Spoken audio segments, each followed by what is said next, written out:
Hello, আসসালামু আলাইকুম আমার ভাই বোনেরা, আপনারা সবাই কেমন আছেন? আশা করি সবাই ভালো আছেন। আমি আপনাদের দোয়া অনেক অনেক ভালো আছি। আজকে আমি বিরিয়ানি রান্না করব। আমরা ভিডিওটা না টেনে প্রথম থেকে শেষ পর্যন্ত দেখুন, আপনাদের ভালো লাগবে।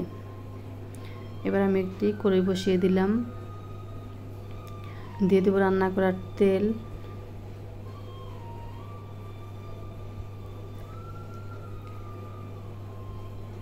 এবার কিন্তু তেলটা আমার গরম হয়ে গেছে।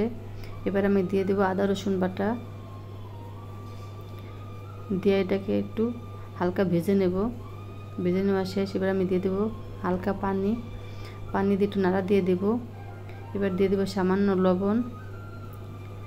এবার আমি দিয়ে দেবো রাঁধুনি বিরিয়ানির মশলাটা এখানে দিয়ে দেব। দিয়ে মশলার সাথে এটাকে সুন্দরভাবে মিক্স করে নেব।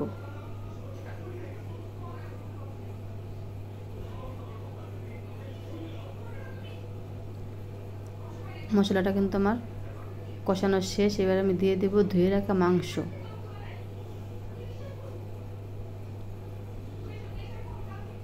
ওটা হালকাভাবে নাড়া দিয়ে দিব যেন নিচে লেগে না যায়।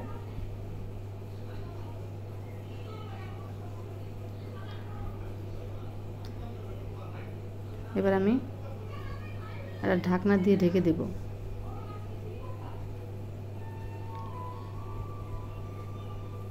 ঢাকনা উঠিয়ে কিছুক্ষণ পর আবার নাড়া দিয়ে দেব।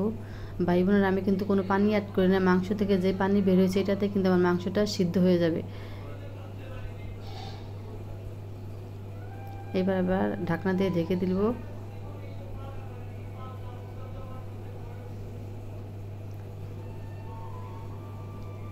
দেখেন অনেক পানি বের হয়েছে আমার,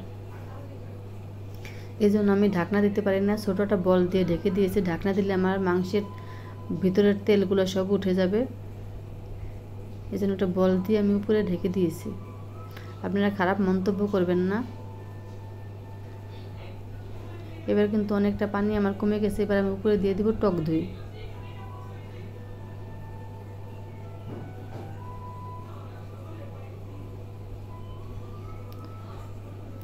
এবার ভালোভাবে মাংসের সাথে টক দইয়ের সাথে ভালোভাবে মিক্স করে দেব নাড়া দিয়ে।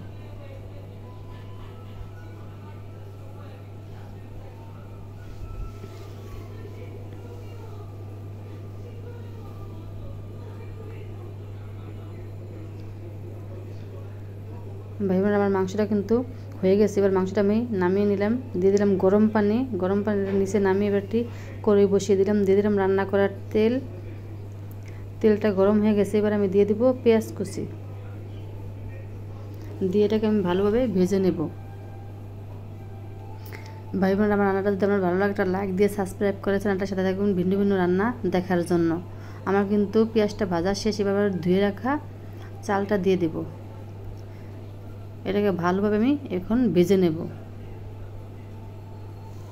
চালটা যত ভালোভাবে ভেজে নেবেন তত কিন্তু বিরিয়ানির ঘ্রাণটা ভালো আসে। যে আমার চালটা কিন্তু ভাজা ভাজা হয়ে গেছে, দেখেন ঝরঝরা হয়ে গেছে কিন্তু চালটা। এবার আমি দিয়ে দিব গরম পানি, দিয়ে একটু নাড়া দিয়ে দেব। এবার আমি দিয়ে দেব কয়টা গরম মশলা, দিয়ে দেব কিশমিশ। এবার দিয়ে দেব কয়টা আলু বকরা। সব সাইডে আমি ছিটিয়ে ছিটিয়ে দেব। এবার দিব সামান্য লবণ, দিয়ে এটাকে একটা ঢাকনা দিয়ে ঢেকে দেব। ঢাকনা উঠিয়ে এবার নাড়া দিয়ে দেব।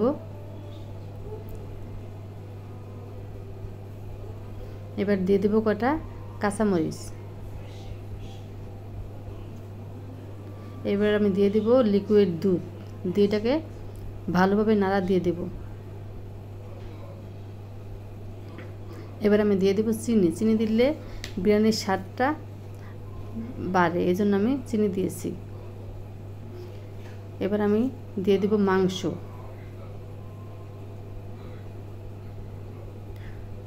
এবার মাংস দিয়ে চালটার সাথে একটু মিক্স করে নেব। আমি কিন্তু মাংসগুলো একবারে দেব না, একবারে দিলে নাড়া দেওয়া যায় না ভালো মতো। এবার আমি কিছু মাংস আছে যেটা, ওইটা আমি এবার এটা নাড়া দেওয়ার পরে আবার উপরে দিয়ে দেব। এই যে এইভাবে দিলে কি চাল আর মাংস সুন্দর মতো ঝরঝরা হয়ে যায়। আর একসাথে দিলে এটা ভালো হয় না, ভালো আসে না। দেখেন আমার বিরিয়ানিটা একদম ঝরঝরা হয়ে গেছে। এবার বিরিয়ানিটা আমি নামিয়ে নিলাম। আমার বিরিয়ানিটা কিন্তু আজকের মতো রান্না করা শেষ। সবাই ভালো থাকবেন, সুস্থ থাকবেন। আল্লাহ হাফেজ।